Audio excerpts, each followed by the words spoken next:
Kaum muslimin jamaah salat fardu zuhur yang dimuliakan Allah Subhanahu wa taala. Dalam sebuah hadis Rasulullah sallallahu alaihi wasallam bersabda, "Man naffasa an mu'minin kurbatan min qurabid dunya, naffasallahu anhu kurbatan min qurabi yaumal qiyamah." Siapa yang melepaskan satu kesulitan dari kesulitan dunia pada seorang mukmin, maka Allah akan melepaskannya dari kesulitan pada hari kiamat. Bapak Ibu yang kami muliakan, ini dunia, ini akhirat. Ini kesulitan orang lain, ini kesulitan kita.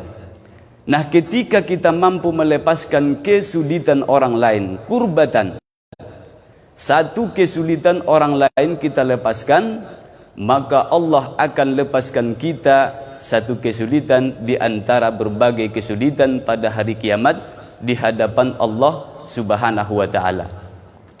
Jadi ketika orang sedang menolong orang lain, selama ini Bapak Ibu kalau kita bantu orang lain, maka yang terlintas di pikiran kita, kita sedang melepaskan orang lain dari kesulitan dirinya. Lalu muncul dalam diri kita, mungkin terlintas entah datang dari setan atau terlintas dalam lintasan hati kita. Saya sedang menolong kamu. Kalau bukan karena saya, maka kamu dalam kesulitan. Kalau bukan karena saya, dan lain sebagainya. Tapi sebenarnya, kalau kita tengok hadis ini, ketika kita mampu melepaskan kesulitan orang lain, maka sesungguhnya kita sedang melepaskan kesulitan pada hari kiamat di hadapan Allah Subhanahu wa taala. Bapak Ibu yang kami muliakan, ketika kita menghadap Allah Subhanahu wa taala, maka akan banyak sekali kesulitan yang akan kita hadapi. Dari mulai kesulitan syakaratul maut, kesulitan ketika menghadapi pertanyaan malaikat di alam kubur, kesulitan ketika meniti titian siratal mustaqim, dan berbagai macam kesulitan yang akan kita hadapi. Lalu bagaimana sebenarnya cara melepaskan diri dari berbagai macam kesulitan yang amat sangat panjang ini? Maka kata Nabi sallallahu alaihi wasallam, cara melepaskannya adalah man naffasa an mu'minin kurbatan min qurabid dunya, naffasallahu anhu kurbatan min qurabi yaumal qiyamah. Siapa yang melepaskan satu kesulitan dari kesulitan dunia pada seorang mukmin, maka Allah akan melepaskannya dari kesulitan pada hari kiamat. Bapak Ibu yang kami muliakan, jadi cara menghitungnya jangan kita hitung berapa banyak orang yang sudah kita bantu. Jangan kita hitung berapa banyak orang yang sudah kita tolong. Jadi kalau kita hitung berapa banyak orang yang sudah kita bantu, berapa banyak orang yang sudah kita tolong, bisa jadi datang ujub, datang ria, datang sombong. Tapi yang kita hitung adalah kira-kira berapa kesulitan akhirat pribadi saya yang sudah saya lepaskan dari diri saya. Bapak Ibu yang kami muliakan, hadis ini memberikan pandangan baru, sudut pandang baru, melihat satu masalah dari sisi yang berbeda.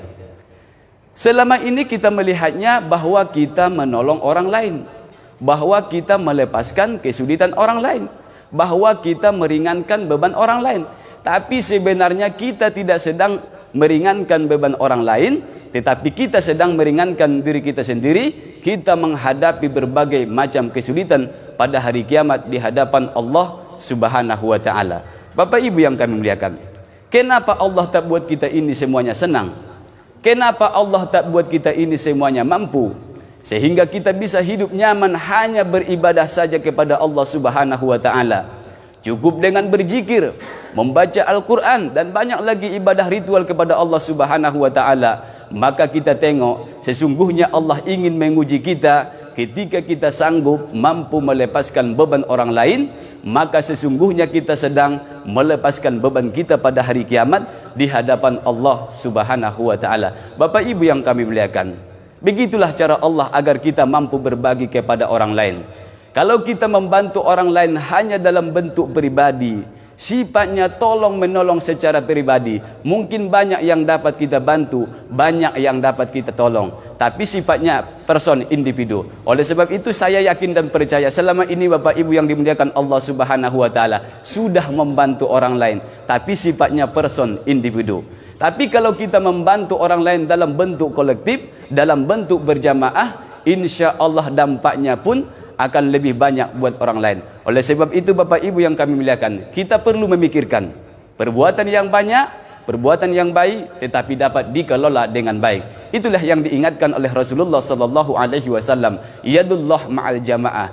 Tangan Allah bersama jamaah. Yadullah ma'al jamaah. Mengapa demikian kata Nabi Muhammad sallallahu alaihi wasallam? Semakin banyak kita berbuat, semakin bersama kita berbuat, maka insya Allah semakin banyak pula objek yang dapat kita bantu. Intinya Bapak Ibu yang kami muliakan, ketika kita mampu sanggup meringankan beban orang lain, maka sesungguhnya kita sedang melepaskan beban kita pada hari kiamat di hadapan Allah Subhanahu wa taala. Bapak Ibu yang kami muliakan, demikianlah kultum kita pada kesempatan yang singkat ini. Mudah-mudahan ada manfaatnya untuk kita semua. Akhirul kalam, assalamualaikum warahmatullahi wabarakatuh.